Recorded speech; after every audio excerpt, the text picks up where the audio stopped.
This is the Drewsperience, the show that's 80% combat sports and 20% everything else. Tonight, I'm joined by one of the brightest minds. She might not be a fighter, but she trains in combat sports. She knows her shit. She's very sharp. She's a sharp realtor. She's one of Montreal's best. If you want to ever get property advice or financial advice too. So I want to welcome Melissa Masella, aka Magic Mel. Welcome, Mel. Thank you so much, Drew. Nice introduction. Thank you. I try. I'm trying. It's a skill. You know, it takes time. Pretty good. Yeah, it's so I've seen your content. It's pretty dope, like especially like how you post about training and how you help people with their finances, because you definitely know your shit. So we're gonna get to that, but before we do that, who was Mel before getting into combat sports? What was that Mel like? It seems like you were telling me it was a different story before. Yeah, for sure. And thanks for having me on the show, by the way. It's nice to officially meet you in 2021. This is how we meet people, from a screen to another screen. So it's pretty cool to have this conversation. And yeah, I got into a combat sport at 20 years old. And before that, if we go way back, well, I was a kid that loved being active. So I remember trying to follow my brother that's 4 years older on the mountain bikes, and then playing like football in the street, and just doing anything like that could be dangerous. I was like always up for it, and yeah, just breaking the rules. So basically, you did sibling jackass. Like it was like always doing who could hurt themselves more with this sport or stunt, right? Yeah, and I was like the little kid, and I was a girl with the boys, so it's just like I learned the rough way, and I automatically loved sports. So I started playing basketball in elementary, and then I switched over to soccer in high school. So I always loved the team sports. I was always also working from the age of 14 years old. So I didn't really have like the luxury of maybe playing a sport at a young age that my parents could have supported and maybe taking it further. So I always had like 2-3 jobs, went to school, and just played whatever sport the school offered. No, that's very smart, and honestly, because you never know, you could parlay that into a scholarship eventually. So when you were in school, like it was soccer and basketball, were you able to kind of like use those to get into like with scholarships for yourself? No, I didn't even think of that back then. We literally had small budgets at school, and it wasn't anything of that caliber. When I got to college, I stopped playing because I was just so busy with my work schedule. I worked like 3 jobs and I was going to college. So the team sports really took a back seat. And that's when around 20 years old, I fell in love with just getting in shape and going to boxing and kickboxing class.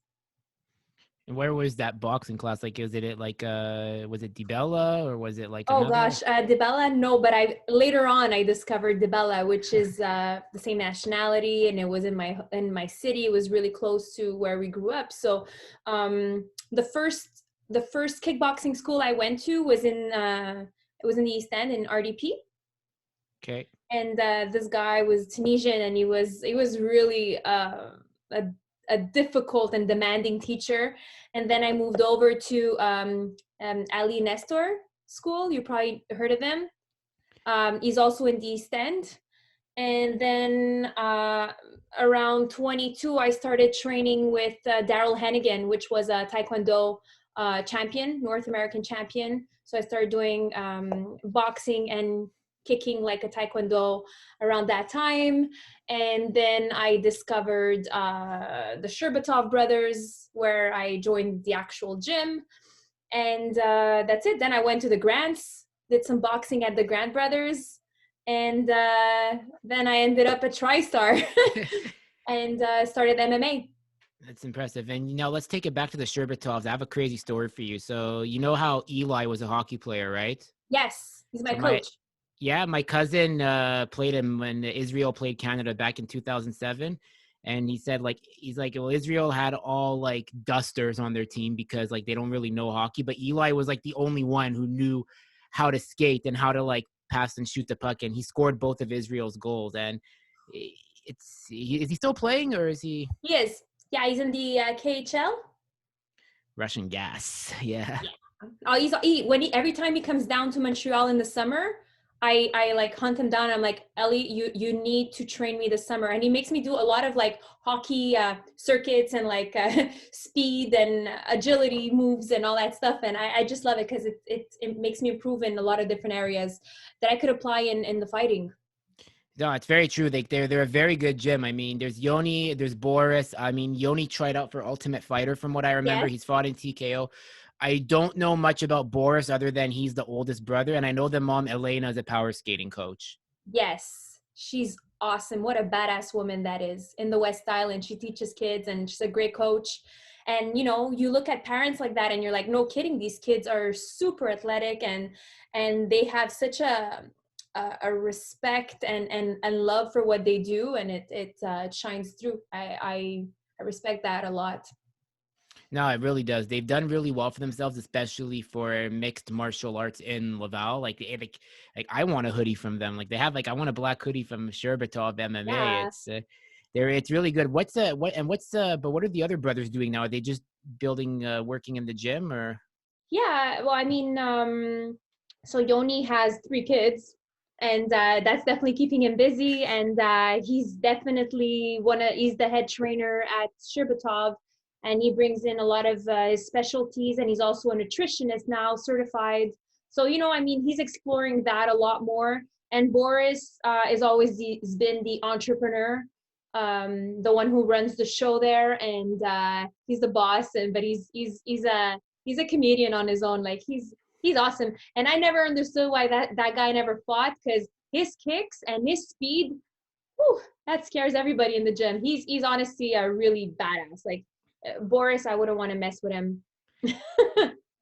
I've never seen him, but I have heard like he's got the most skill of the three. Oh, he's insane, and never fought like professionally. Like some people they're meant for fighting, and some people are Yeah. better coaches. There's some that like just like teaching and they like training in, but they don't want that spotlighting. I can't speak for everybody, but everybody's different. So. I think it's all meant to happen the way it's happening, and as long as you feel good about it, then it's all good. Exactly. So then you go to Grant's, Yeah. and that's one of the other like shout out to the Grant brothers. I've never met them, but like I know they do a lot of good charity for Montreal. These guys are pieces of bread. I don't know if you know that expression, but they're amazing. They're good-hearted people, and they're just super cool as well. So I mean, you go there and you feel like home. You're not intimidated. You fit in right away, and I mean, Otis is a champion. He's got so much to teach you just with one conversation. Howard is an amazing coach. He's honestly one of the best. And being there was really upped my game in the boxing world. I was supposed to fight amateur there. I'd signed up, and then work got in the way. So I'm like, okay, I won't do it. And I just settled for not doing my boxing amateur fight. But then when the MMA training camp came around, I said, that's it, I'm doing it. And I signed up for it. What got you into MMA? Like, was it watching the UFC on pay-per-view, or was it like what bit you? What was, because I want to tell you, I want to hear your story first, but then I'll tell you how I got bit, because it's pretty crazy. Okay, cool. My story with MMA has been, I think, one of just watching UFC. I admired the whole combination of all of martial arts mixed together, and being able to go from one discipline to another, and just how raw it was. I didn't think back then when I first started watching it, like in the mid 2000s. I never thought I would actually be competing for something like that, or even training to become a mixed martial artist. But I just fell in love with the sport. I really loved the striking game. But once I started the jiu-jitsu, I was hooked. So yeah, mixed martial arts. Yeah, for me, I'm a very late bloomer to MMA because so I missed out on the golden years, which was like after Tough Season 1, Bonner versus Griffin, the rise of GSP, Anderson's dominance, Lesnar. But I caught up. So what happened was, I was always into hockey more. Like I used to love hockey. I'm a savant with hockey. I could tell you when players got drafted, who scored what Oh, that season. Yeah, it's like people would call. Like I even had people calling me up for their miso jeux or like their loan shark. Okay, who do you think's gonna score tonight? Can you tell me? Can you tell me who? And I was like, I used to that was that guy. Now, then what happened was in 2014, I was kind of leaning towards something else, and um, I was always kind of like John Jones. Like I never really knew much, but I didn't use the big name in UFC. And then I got into when I was in California in 2014-15 for the holidays, his first fight versus Daniel Cormier. Like I was watching it oh, in pay-per-view, and then I was like, okay, this guy is like I'm in. And then um, other fighters that I got in that got me into it were because I got into when GSP left. So for me, it was Gegard Mousasi when he KO'd Dan Henderson on the January 2015 card of Rumble Johnson versus Gus. Then Wonder Boy, Stephen Wonder Boy Thompson, because I do karate. Like I love Wonder Boy. yes. He's your He's guy. he's my guy, and yeah, he's a super like definition of what a professional fighter should be. Yeah, Thompson. He's got a very different style because of the karate. Absolutely. I like him more than Machida. Like, I mean, Machida was like was there before. Like, but the thing is, like, there's the language barrier where Yeah. it's Brazilian, so it's kind of hard. But yeah, so for me, it's obviously Connor too, because like I got into when Connor was on his rise. But for me, it's more yeah, it's Connor, Wonder Boy, Musasi, and Jones, and now that Jones is coming back to heavyweight, I'm so excited. Like, I can't wait for 2021 summer. Like, Is future he heavyweight champ. John Jones? Yeah, He's coming back this summer? yeah, he's coming back at heavyweight. Gets the winner, Interesting. Stipe Francis. Oh, cool. Okay. That's going to be interesting to watch. He's such an amazing athlete. John Jones, I think you put him in any sport, that guy rises to the top.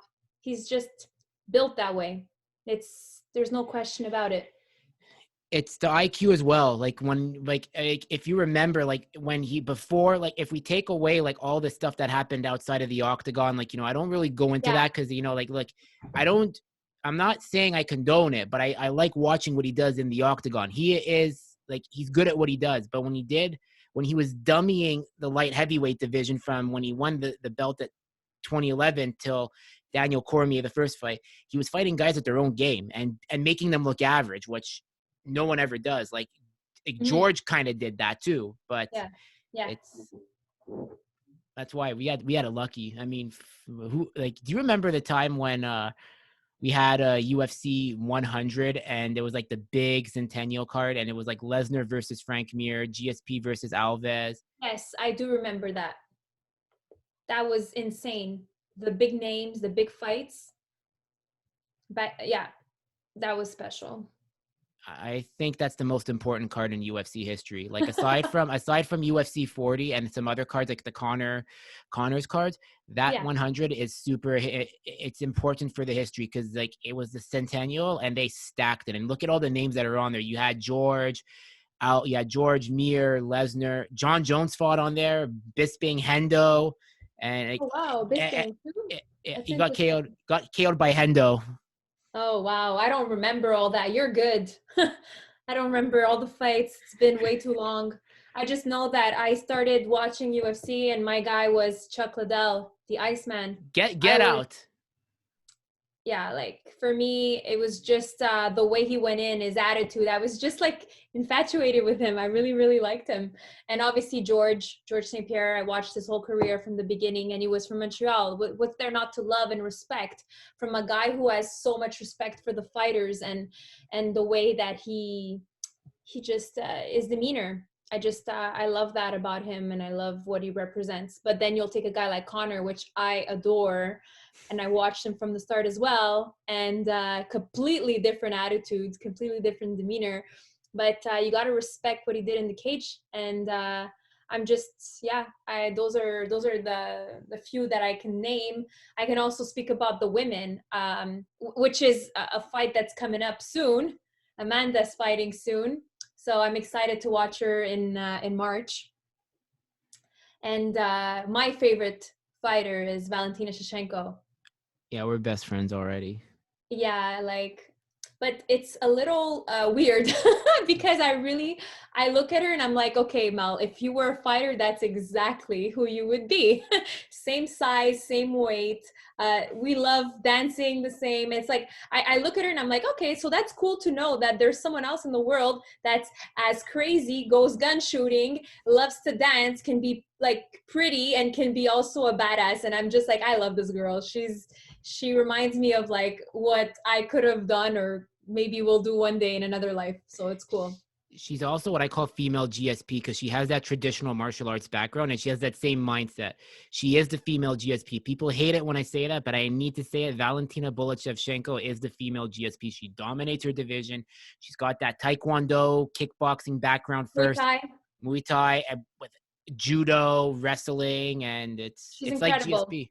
She's incredible. And then you take her out of the cage and she's also incredible. So respect to that, man. I love a woman that can stand her ground, and that's like, I don't know, I just, yeah, a big crush on her. She's awesome. She's really become, she's like kind of like ages better with time, like, you know, because at first people didn't know her, they didn't really kind of get Exactly. her they didn't get her spiel, but now they understand how, and like you hear her talk, she's so well spoken, she's likable. Yes. Yeah, definitely. I agree. She's definitely my favorite fighter. My biggest crush is her sister. I mean, I love her sister. Yeah, That's like, I'm in yeah, love with she's that. cool. I'm in love with Antonina. Like I am in, like she is like my, like if there's a celeb crush, like tip like perfect. She looks like the villain from James Bond GoldenEye, the one that's played by Jean Grey, like in X-Men. Okay. That's who she reminds me of. But very good too. They're amazing sisters in their own right. And then there's also what's your opinion of Wei Li Zhang and Rose Namajunas? Okay, so Zhang, I think we needed that. Like we needed someone else to dominate in that weight class. I do love Rose. Rose is my girl. She's the type of girl that you see right through her. Her soul is pure. She's a badass and she doesn't even have to try. I love her. I love her essence. She's Yeah. such a good boxer too. Because speaking of it, you have a good boxing background. Like her boxing, Yeah. I think in women's MMA for straw in the strawweight division, I Yeah. think she has the best pure boxing ability. Yeah, I've never really looked at that, but I'm pretty sure because she's got a really good boxing. And I always like that about a fighter, you know, like Connor and like other guys, because I come from that background, like boxing all day, every day, and I'm like the happiest kid in the world. So yeah, I can respect and recognize that in fighters. Are you a fan of Masvidal too, with his rise, or Jorge Masvidal, or are you kind of like a love hate relationship with Yeah, Masvidal? more of a love-hate relationship. Yeah, a bit too cocky for me, or maybe arrogant. I don't know. Like Sometimes I like it, sometimes it's too much. I don't, you lose me. But hey, good for him. 35 years old, puts the tools together, and he's now like a star at 35. It's Yeah, crazy. like I love athletes, and any type of athlete that makes it to that level. There's so much to learn from them. And you know, to criticize them won't get me anywhere. And it also says that I cannot like respect someone who's worked their ass off to make it. People think it's easy. No way. Some people can't even make it big in their own business, in their city. Imagine making it big in the world, in a sport when there's so much competition out there. It's crazy. You got to respect that. You got to love that and respect and learn something from that. I really respect Masvidal. He's like another fighter I should have added on my list too, because like he became my favorite fighter to watch when he went on his run, when he starched Till, then the knee on Askren, and then the fight with Diaz, and it was like, it just goes to show you, like it just goes to, his story goes to show you that he was wasting. He was saying to himself, I was wasted potential, and you know he finally put the tools together. You know he was Yeah, able to do it, and kudos to him, man. I mean, like, I think he set himself up nicely. Whether he wins a belt or not, I want to see him win a belt just because, you know, it's be nice. Masvidal. But I mean, I think he's like won at life. I mean, look how popular he is now, his following and all that. Like he's a pay-per-view star. Yeah, it just goes to show you. People are like, "Oh, I'm too old now," or "It's too late," or you know, it's never. It's if whatever you decide is, and if you feel that inside you, go get it, and that's exactly what he proved. And you gotta respect that. I really do. And so speaking of working their ass off, you went to TriStar. So when you went to TriStar, who was the coaches that you met? Was it Sandro? And shout out to Sandro Ferrante, Shout friend of out the to show. Sandro Ferrante. Yeah, he wanted me to tell you. He wanted me to tell you too. He messaged me. He's like, good job on getting on Mel. He's like, you're gonna learn a lot from her, and she's an OG. So when he says that, it means you gotta give respect where it's Yeah, due. thank you. I'll thank him later. I love Sandro, and I love, you know what's crazy, and this everybody should take note on this. Being a woman, I went to TriStar the first time in 2014. So that made me, that's what, 7 years ago. I was probably 29 years old, and I was so intimidated that I never went back.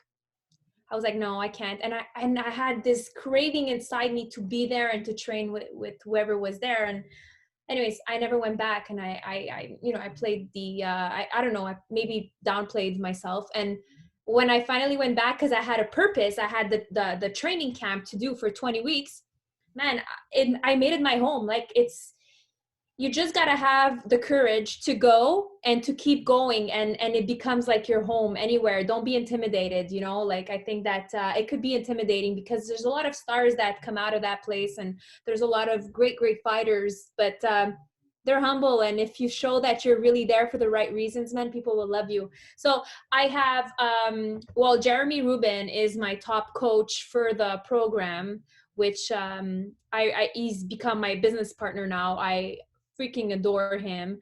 There's definitely Neil Shepard. He was our Brazilian Jiu-Jitsu teacher. I think that guy's a pure badass. There was Phil Allaire, which was our Muay Thai teacher, with PJ. PJ's a rock star too. I love PJ. He came on my last show I used to have, and I love PJ's. Like, he's so quiet, but he's got such a good heart. And when you get oh my to God. know, Heart of gold. Yeah. And he knows so much, and it's like we're so similar, and I'm like, oh my God, like I never expected you to be similar. He's like, yeah, I love Valentina too, and he was like super into it. And during the quarantine, he really saved my life, because he came to train with me at home, and we're like, fuck this, we're doing it. I'm like, yeah, that's right, we're gonna fucking train every day if we have to. And so yeah, those guys were really awesome. Sandro wasn't part of the program, but I got to know Sandro, and I really love what he stands for and what he does in there for people. Also, Rob is also one of my favorite coaches that I also got to train with outside of the program. He's very well-rounded. He's a great MMA coach, because he knows the ground game, the striking. Great teacher. Then there's Conrad that I trained with as well, and Conrad is a legend. I think that the class in my training camp that I enjoyed the most was with Conrad. I think that he's on another level of coaching people. I think he's genius. Yeah, and I also got to train with Master Peter. Master Peter. Oh my God, I love Jay Boom Boom's videos. Where it's like Peter, tell us about communism, and he's like, oh, communism bad. They're like, I can't do his accent, but I went to what was it? It was in February. There was an energy event. You remember there was a amateur kickboxing event? Yeah. He's there. I just see Peter just yelling at everybody. Typical Peter. That's what he does all day long in the gym. That's all he does. Yo, and he's just yelling, and oh my God, yeah. So he's another riot, and he's also been he's a veteran. He's there. He's like one of the punching bags, Overall, I freaking love that gym, and I love any gym, but it's great to be there and to have created some sort of like a family and a sense of belonging, and I'm really happy, and I can't fucking wait to go back. It's time to open this up. I mean, like, I know they made the announcement today. It's like, open. It's like, come on, open already. Like, it's enough. Just open. It's getting ridiculous. Yeah, we're not gonna get into that. No, I don't want to. It's just gonna ruin it's just gonna ruin the energy, Like, yeah, no, we're good. But when you say you trained with Rob, that's Rob Brevet, right? Yes. Okay, I met him once when I was at Cassandro. One time brought me Cassandro, because Sandro's trained like a lot of good strikers, like guys like Roberto Soldic. He's worked with, among others. He trained with He coached Vitor at one corner. Sandro, if I get the details wrong, I'm sorry. Yeah. Yeah.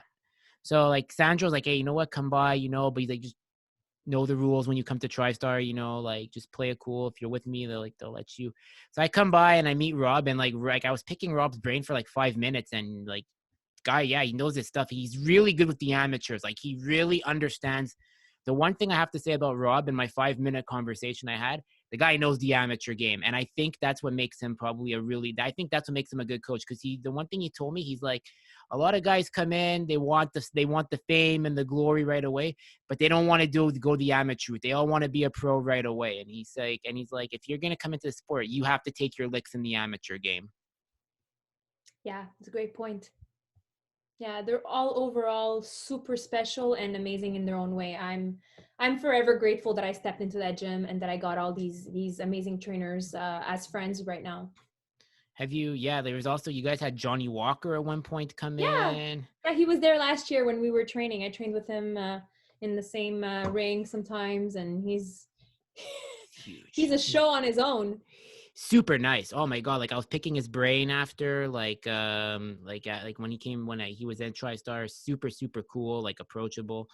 Who else? I met Kevin Lee for a minute. I met Roberto. I wanted to meet the KSW guy, the champ, Roberto Robocop Soldix. When I met him, that's in one of my profile pictures on Facebook. Like me with him, it was like that was a big day. That was like, yes, I met Roberto finally, and that made my day. I was pretty starstruck with that. But it's just, yeah, it's a family. It's like you even have. Are there any female fighters that are coming out of there? Like I know there was was there any female fighters that came out of TriStar recently? Melissa Masella. Yeah, you okay? Yeah, true. Magic Mel. I don't know, to be honest. Not that I know of. I don't know enough of the inner circle, what's going on with the fighters right now because of everything that's been shut down. So I don't really know if there's any female fighters coming out. Look, I mean, Quebec is a hot spot for combat sports. I mean, the karate community, the taekwondo community, oh yeah, boxing. It's like we live and breathe fighting. It's other than hockey and baseball. Well, yeah. I think hockey for sure, and soccer is big too. Actually, it's starting to gain its territory, which is cool. See more and more female athletes overall. Even in the impact too, MLS too has played a role.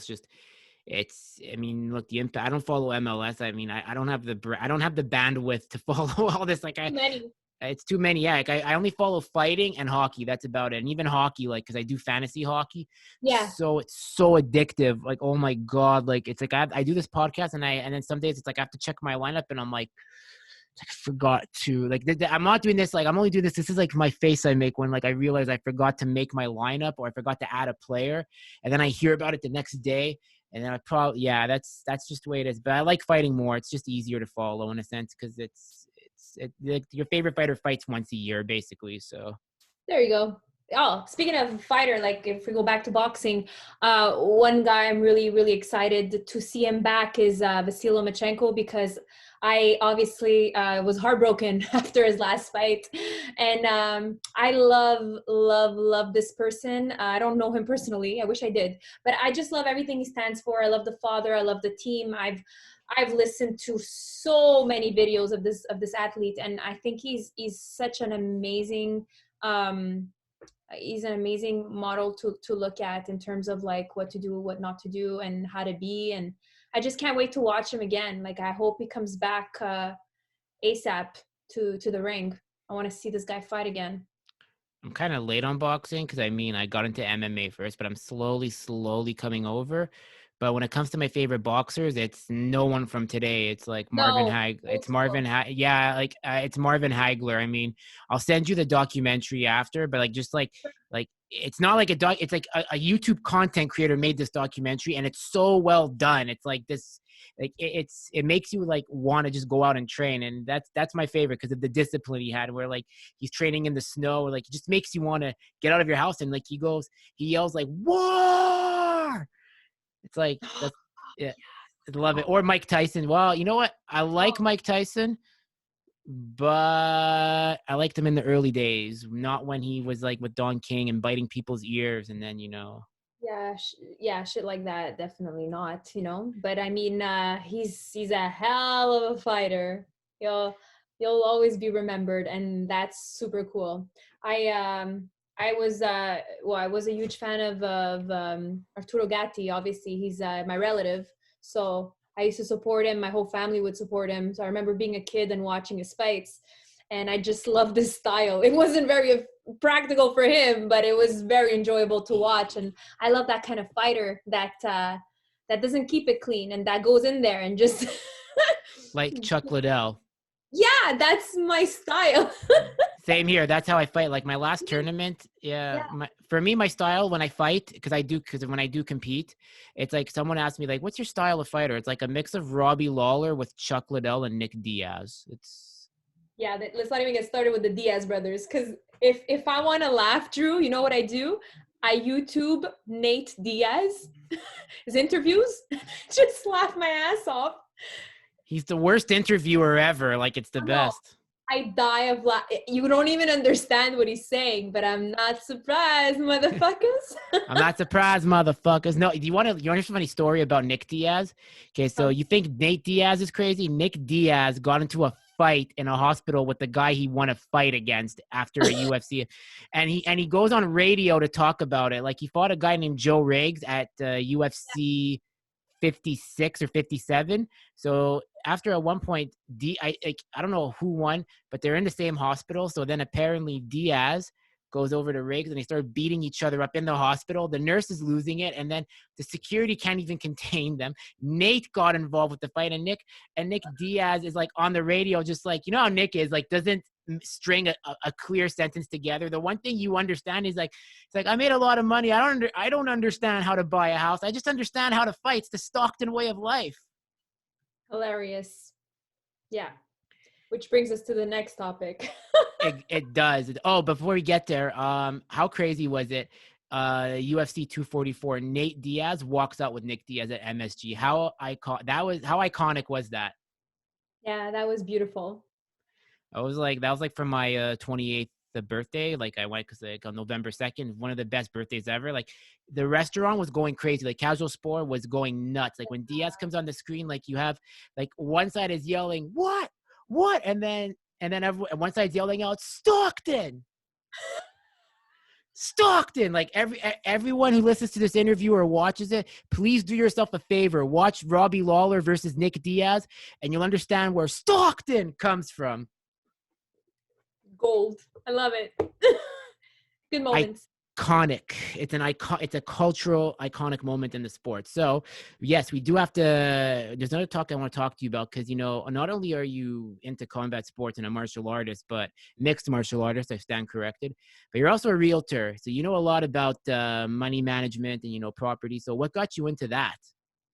Well, I am a realtor. It's 13 years. I run a business of being a real estate broker in the city of Montreal and Laval. So what got me into it was being fed up of my university classes. And I'm like, no, that's it for me. I'm switching over to something else. And that summer, my uncle came over and he spoke to me about this real estate class because he was a realtor for years. And he's like, oh yeah, it's like $300-400 and you could get your license. And I'm like, yeah, I'm in, sign me up. I don't know when it is, but I'm going.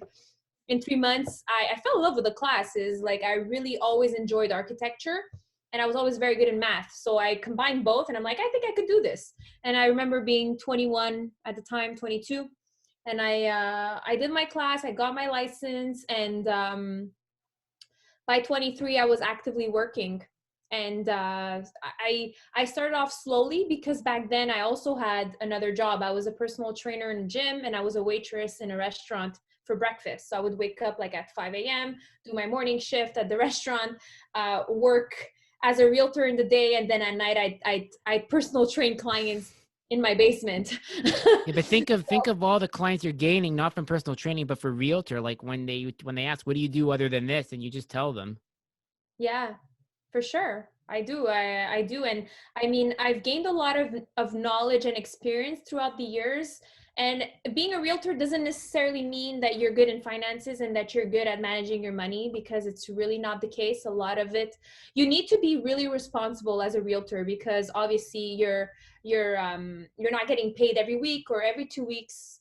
You don't have a boss per se. So, I mean, you need to be responsible. You need to know how to budget yourself to to make sure that your expenses are going to be covered at the end of the month, and that you have enough money to put food on the table and to pay your all your business expenses as well. So I mean, I think throughout the years, with all the learnings that I've done outside of my professional world on more my personal development world, that's where I think I've excelled in my professional world, is because I invested a lot of money and time into my personal growth. So I would say in the last 5 years, I've joined a lot of masterminds. I'm part of a mastermind group that's called M1, and was based in Montreal with the CEO, but now it's worldwide, which is really, really cool because I get to meet people from all over the world, young entrepreneurs, and we discuss a lot of ways to be financially free. And what does it mean to be a millionaire today? It's not just financially, it's really being a millionaire in your love and relationship, in your spirituality, in your health, in your nutrition, your contribution to the world, all that stuff. So I mean, that's being a whole life millionaire, and that's what I'm like aiming for and work very hard daily to achieve. Oh, it's very true. Like, I mean, it's you say millionaire mindset, it's not just about having like like the bank account or the good investments that are growing. It's like, are you happy with yourself as like mentally? And I see so many people that pick careers, let's take it back to when you said you hated university. Like, I meet people today in my family, and they're not happy. Like, they're doing a job. Yeah, they got a 6-figure job, but they're not happy. They don't really know how to carry a conversation. It's like they just like, talk smack about like the job or like, meetings they had. And then I'm here, like, I'm just happy doing what I do. I have a day job. I work in 9 to 5, I do martial arts, but it's like, I like what I do because I like the product I sell. And, when you do that, that's a millionaire. That's a millionaire mindset. That's what I think it is. Yeah, you're rich, and rich for you, rich for me. It's really a thermometer that's on the inside. It's not a thermometer on your bank account. How many people do you know that have a shitload of money and their health took a beating? Too many, Or or they their don't have. relationships at home took a beating. So the Yeah. goal in life is not to just make it in one department, to say that I'm a millionaire, or I'm a billionaire, or I'm wealthy, or I'm financially free. But it's more to look at, what did it really cost you? Yeah, very true. Like, I mean, like, I have one family, like, I have one family member, and like, he put his kids through like college, but like, he doesn't really have a relationship with them. Now they're living on their own abroad, and it's like his job with his life, and now, it's like he's not the same. He lives kind of like a house on the hill, but he's not happy. Like, I talked to him, and it's like I could tell like a lot is missing. And that's why you can't devote everything, you can't devote your whole life to your work. There's got to be other facets. And that's where budgeting and being able to handle your finances comes in. Very true. You ever watched the documentary ESPN 30 for 30 broke, about how athletes go broke really fast? No, but I will watch it. Yeah, it's called, take the note down, it's called 30-30. Broke. Yeah, And it's very common. especially in fighting. I mean, you've seen it too, probably. I mean, it's like George St. Pierre said it best. He said recently, he's like, when I have someone say, "Oh, George, I want to get into fighting," I'm going to tell the person, "Are you sure you really want to do this? Make sure you have a backup plan." Because what I've accomplished is like 1 in a billion that it happens. And, it's like, the window is extremely small. A better question, when someone says they want to be a fighter, or whatever the case may be, you want to be a firefighter, you want to be a UFC fighter, you want to be an accountant, you want to be whatever you want to be, an artist. Why do you want to do it? Because if you want to do it for the wrong reasons, you will not be successful. Or if you want to do it for the money, and then you get the money in your hands, your blueprint about money is not where it's supposed to be, you're gonna lose it as fast as you made it. So I think that that's definitely something that's super important, is to look at the person's money blueprint. Yeah, it's like, how do you plan to save it? Like, are you gonna, if something happens, do you have a 3 to 6 month emergency, like rainy day emergency, an emergency fund? Do you have Like, what are you investing in? Are you taking good advice? Are you going with like the hot stocks? Are you investing in GameStop right now? I'm sorry, I just had to say that, because I don't really follow that stuff, but I mean, like, I understand GameStop is making headway. So it's like, you got to really make sure you have all your eggs in the right basket. And sometimes, they get the paycheck and they blow it on like cars or like, women or partying. And then the next day they got to make that money up. And it's crazy. Like some of the stories I heard, like of how quick you can go broke from fighting. Oh yeah, for sure. Because you've never had the money, so you don't even know how to keep it. And that's usually what happens. If you don't have the right people by your side, it's very easy to be distracted or to be influenced in a bad way. I think that your surrounding and your environment will dictate what you're gonna accomplish and the income that you're gonna be able to keep and the investments you're gonna be able to make. Very true. Like, and as you said, like there's some people who have six-figure salaries and they can't even like. It's like they're living paycheck to paycheck. Yeah, it means nothing. It's how do you manage your expenses? What I like to do, and for anybody here who wants to like maybe start budgeting, what I like to do, first of all, there's a really good book on this that's entitled "The Richest Man in Babylon." It's one of I read it. It's so good. Yeah, I mean, it's the foundation of how, if you want to be wealthy, like this is pretty much it. Like you make a salary if you're working for someone else. So on that salary, 10% of that automatically goes into a savings account and you never touch it. Then another 10% goes into your, they say, contribution. Then another 10% goes into an investment fund. Then 10% is for education. And then you keep 50% of that for your expenses. Exactly. No, it's very true. And that's something that like I've really learned now because like when I got because before I was working at a minimum wage job and, it was like, I was just like spending, I was spending like Congress or like I was spending like just like our government gives out the CERB like freely. And then, and yeah. Yeah. And so that didn't go well. And now it's like I'm trying to really be better. And, it's so that's why I'm now like I'm taking like a financial literacy course. And look, guys, I'm not perfect. No one's perfect. Like but at least I can admit, like, I'm learning, like now I'm better. I'm better than I was before. Like I'm much better now than I was before. And it's really important because, you don't want to be at 65. Like the one thing that really pains me, Mel, is like, it's like, I feel bad for people. Like, it's like, I feel compassion when I see like a 60-year-old working in Wendy's and I'm like, God, Hear you. it's like, what were the choices that you made? It makes me think like, I got to really be good with my money. It's choices that lead to these consequences that we don't see, right? Everybody wants immediate or instant gratification or instant results. So they'll do something to feel good right away. But the thing is, you need to be smarter than that today. You need to do something that your future self will thank you for. And there's a saying that, the rich people will save their money and spend the rest. Poor people with the mindset will spend their money and save whatever is left. So it's a Mm-hmm. different way, it's a different philosophy. It's a different way of being. Slight difference, but it makes a big difference in the end in your account, in what you could invest in. Investing in real estate, not because I'm a realtor, but it's the most secure thing to do. And the sooner you do it, the sooner you'll be financially free. What do we all want, Drew? Financial freedom. We all want freedom, Yeah. time. Freedom. We want time. That's all we want. Yeah. So you got to be able to figure out a way that you're going to stop trading your time, this lifetime that you have here, every day that goes by.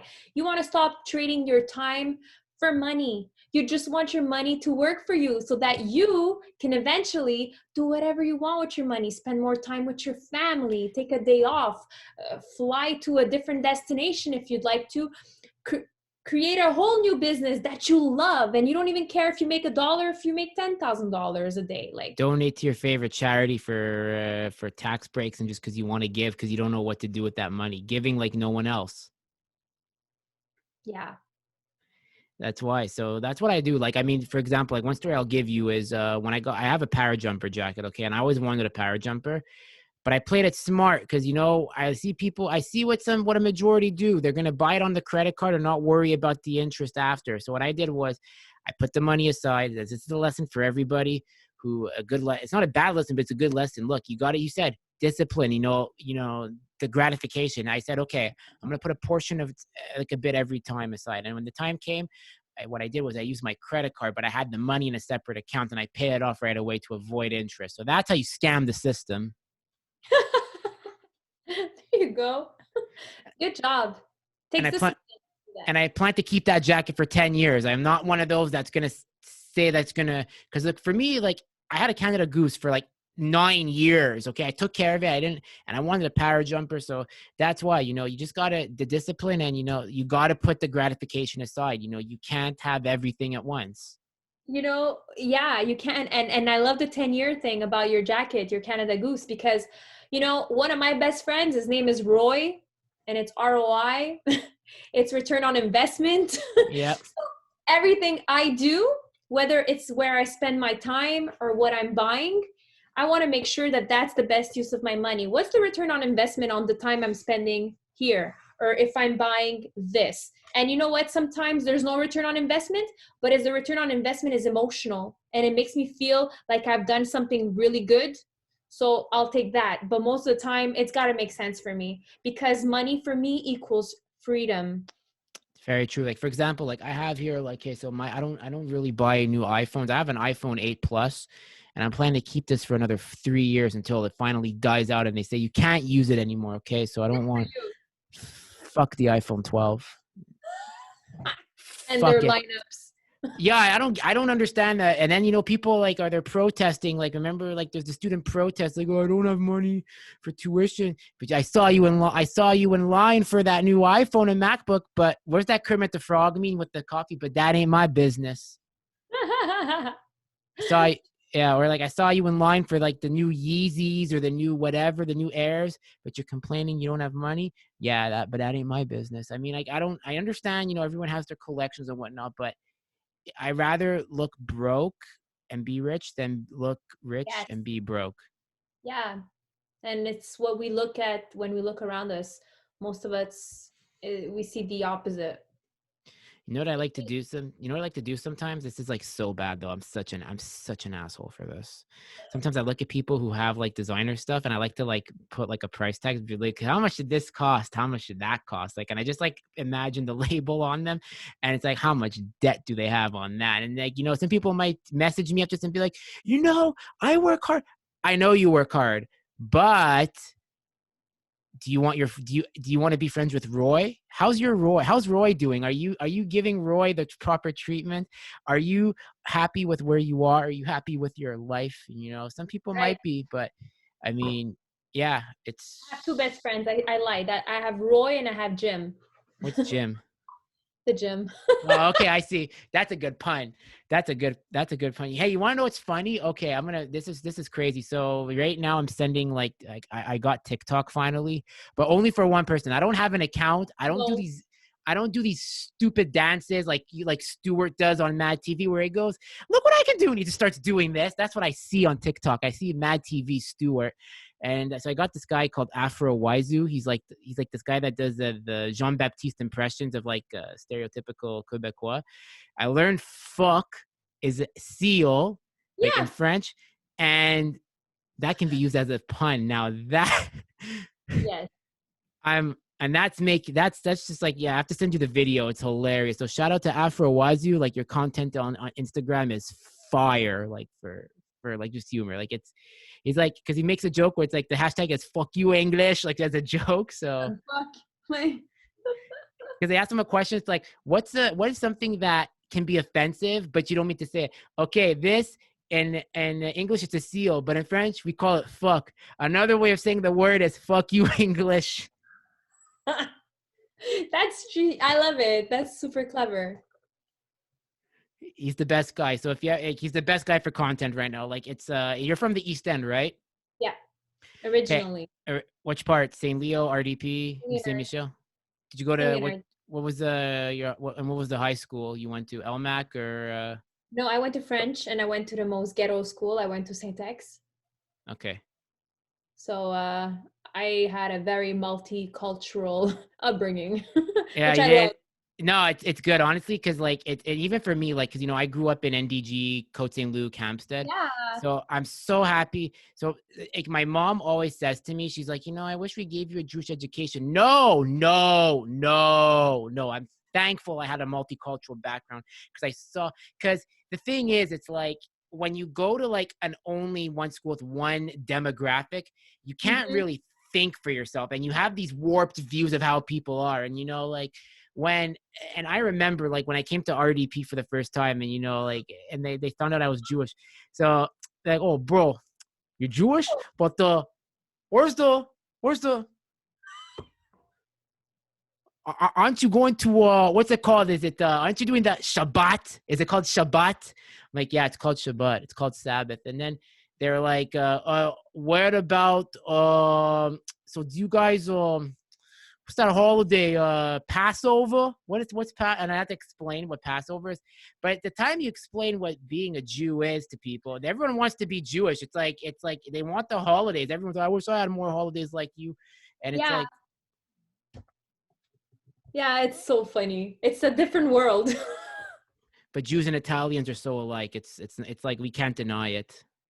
I know. I think I like to think that a lot of us from Montreal are all alike because there's just something magical about Montreal, and I don't know, man. I don't find this in anywhere in the world. I've traveled quite a bit, and Montreal is just so special. We're all from different backgrounds and we're all united. I just feel like there's just, hey, you're from Montreal, and it's like we all speak like two or three languages in one sentence, and it just works. I know there's a lot of because I deal with customers from out west, and I've dealt with some like who moved from Quebec to Alberta, and they always say they're like, you know what? It's like I like Alberta, but I miss Montreal for the restaurants. It's like we only have McDonald's, like Arby's, like there's no like real restaurants like in Montreal. Like it's like Edmonton is bland. It's like, yeah, and that's, well, look, you made that sacrifice, man. Look, you're giving up potholes and stuff for like, and language laws and all that, but you got to pick your poison, like I like Quebec too. Look, sometimes I hate it. I hate the winters. I hate the potholes. I hate the construction. But you know what? I like the restaurants, man. Just for Laughs Festival. I mean, that's Yeah, we have a lot of stuff going on here. We have the tennis, we have the F1, we have the Just for Laughs.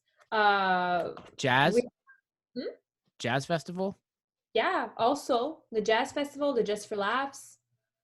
We have a lot going on, and we get a lot of tourists, especially for the skiing. And I mean, everything. The restaurants are top, and right now we can't go. But I mean, I can't wait to have a nice meal at a restaurant soon and just be served. I want to go to La Belle La Bouffe. I just want to eat it. So I just want to go to Belle La Bouffe. I just want to eat one of those. I want to eat my favorite burger. I want to eat my favorite burger. It's a cheeseburger with bacon, and it's got peanut butter in it. Okay. So, do Oh, you know which peanut one I'm butter. talking about? Do you know which one I'm talking about? Because they have all their little names. Oh my God! Okay, when you go, so guys, anyone who knows Belle La Bouffe, it's got peanut butter, it's got bacon, cheese, and meat, and it's my favorite. Judge me. Yes, it's got peanut butter, but bacon and peanut butter make a really lethal mix. Yeah, it's so good. I shouldn't even eat it. It's not kosher, Oh yeah, kosher. but it's okay. But you know what? Fuck it. You know what? You only live once, so you gotta do what makes you happy, as you say. Eat what makes you feel happy. The RO Roy is good on that. The Roy on that burger is worth the money and time because I Good. feel satisfied after. So That's what matters, Drew. And what I like to do when I eat like something like that is it's my reward, and then I go back to like, okay, now it's discipline time again, so that I feel good about myself, because you don't want to abuse of anything that you're indulging in, right? Like, I abuse cheese bread. I have a confession to make to everybody. I was abusing the pizza cheese bread. It's my addiction. I'm going to rehab. So yes, hi, my name's Drew. I'm addicted to cheese bread. yeah, there it is. You're cheesy. Can I say that it's good, man? I mean, listen, Uber Eats, it's I don't giving them a free ad read here, but it's like, man, it's So Yeah, convenient. That's why I deleted it off my phone. I can't do it anymore. that's a great step. Tough, but good for you. You gotta save your money. Maybe prepare your meals. I'm trying to learn how to cook. I'm right now kind of on a diet. Like I'm on a new nutrition plan. Like no, it's more fats, protein. So like no carbs, like no bread or like, Keto? or yeah, I think it's keto. I got to ask my friend Doug who put me on it. Like it's more like, it's like the breakfast is like eggs, like 4 eggs, 1 egg, cup of egg whites with half an avocado. Then snack time, half a banana, 2 rice cakes with, almond butter Nice. and then chicken breast and like sweet potato. So there is like one carb, but it's complex. So and just water Yeah, and coffee. potatoes and the rice cakes, but that's cool. Uh, all I can tell you is fall in love with like the whole journey of it. You know, like I don't believe in diets. I believe in lifestyle. Yeah. Life, you got to have that burger because it makes you happy and it's a reward for having being disciplined for like a whole week or 2 weeks, and then you go have your burger, then have it. But once you abuse of something, you'll never be proud of yourself, and if you're not proud of yourself, your self-esteem gets lowered down and your confidence too. So it's a vicious circle. Yeah, it really is. I definitely agree. I definitely agree. So what so basically now you're a realtor, and what's the plan for 2021, like as things kind of, we got the news, we're kind of opening up, but it's like slowly. Yeah, as a realtor, we're essential. We're considered essential, and I do believe that people are actively looking. I have so many buyers at the moment looking to buy, and we don't have that much of inventory, so it definitely drives the prices up. Still, Mm. we're in an upward in terms of prices. We did see some prices drop more and closer to the downtown areas, but it also depends on what type of property it is. Condos mostly. Interest rates are super low. The banks are giving away money. Just buy. I'm telling you, like it's a good time to start investing and hold. Obviously, don't buy to flip because That's you're, risky. That's so risky. well, it's not in times like these. It is. Yeah. So you got to know what you want, and I'm there for that. I like to look at what my client's profile is and be able to guide them for their personality types and also where they're at on their journey in real estate. Not everybody's at the same spot, and I think there's a different approach depending on where you're at and your capacity and tips and suggestions, and definitely help you in the best way I can. It's very true. I mean, do you think Montreal is now, like, now we're seeing Vancouver and Toronto were the hotspots, but are we seeing like a rebound with Montreal, you feel like, where they can become like Vancouver and Toronto? Because it always seems like Montreal's kind of like, it's always iffy. It's always iffy and it has its reasons. Look, Montreal's been this way since 2000, I would say 18, 19. It's been really like busy, a hot market, and I don't see it slowing down that much. But I don't think we're even close to Vancouver and Toronto in terms of price point. I think we're still below. Vancouver's People are just freaking out nuts. on prices here in Montreal, but in reality, we're still behind. However, we don't make the same money um, like Toronto, like the corps and all that. So I mean, yeah, there's a difference in salaries. So that's where it hurts because people are still making the same salaries, but home prices are through the roof. So that's where there's an imbalancement, and that's where it's getting harder and harder for people to keep their homes or buy new. I'm moving to the territories. I'm moving to the Northwest Territories. It's cheap up there, I heard, but it's night 24/7. So, and there's no restaurants. It's like, I'm just kidding. I'm staying in Montreal. No, the territories is depressing, man. I mean, I don't know anyone that would want to live up there. Yeah, I don't even want Snowy. to winter here, so I can't imagine being there. Yeah, it's wild. I mean, so you've been and you've also said you've been well traveled. So what's been your favorite destination you've traveled to? Ooh, that's tough. I can't decide because I love them all for different reasons. Um, Thailand. Okay. Definitely on my list because of their beaches, the Muay Thai, the temples, the whole Buddhist spirituality, all of that Zen stuff, and their food. I love Thai food. Me too. I mean, you combine all of that together, I'm like a pig in shit. I'm super happy. I love Thailand. I also loved Costa Rica. Costa Rica was just a beautiful place and fun. There's so much to do, to get around, so much to see, a lot of nature. People were really kind. So I really enjoyed Costa Rica. And then Europe. Dude, like you put me in Europe and I'm so happy. I just visited Prague, Vienna, two of my favorite cities. I'm obviously Italian, so I love Italy for many valid reasons. But yeah, anywhere near. I lived in Spain for almost a year in Ibiza, so I can say so What much was about. what was that like, Ibiza? Oh my God! Like, wow, you could make an autobiography of that. You could just be like, yeah, this night I did this. This night I did that. That night I ended up on the beach at 2 Oh a.m. no, I went for work, and Okay. I went from October to July. So I didn't even go in the busy season. I wasn't living there when it was Okay. party season. And even if I would have, I'm not that crazy about the party scene. I maybe would have gone out once or twice, but that was it for me. I enjoyed the island for its peace and the beaches. Insane, insane. I'm a beach girl. I love the beach. What about, so when you went to Europe, have you done Netherlands? Because I want to do Holland. That's like, because I got I would like love to go. I have not done any of the northern countries. Pro- UK for sure, Ireland, um, Belgium. Prague is a beautiful city, though. I've been there. I did a stop over there. I love Czech Republic. I love Czechoslovakia. I love former Czechoslovakia because I love the history down there, and I like, yeah, they love Canadians. They love Yeah. Canadians. Well, I could travel all the time. Now we just need to be allowed and create a budget for it, and we're good to go.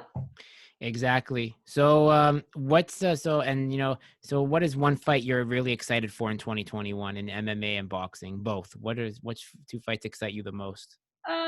I don't know who else is fighting besides I want to see Amanda fight, so maybe Okay. that for me is the most exciting one coming up. Well, even Adesanya, they're on the same card, so I think just overall, I'm excited for UFC 259. Me too. Yeah, and obviously in boxing, if I could see my boy Loma fight again, I'll be glued to that screen. Awesome. Awesome. That's wild. I think it's going to be a great year. It's going to be just a great year for combat sports because things are starting to slowly reopen. I think Connor coming back and saying that he's going to be competitive. Hopefully he stays in MMA. That's going to be great. I really think we're headed back to a rebound. I mean, because the way I look at MMA in history is when George was there with Chuck Liddell and the others, that was the golden peak. Then when George left in 2013 after the Hendricks fight, I'm not going to lie, 2014, the quality for popularity was not where it was because John Jones was fighting, but no one was really watching John. Ronda Rousey wasn't well liked.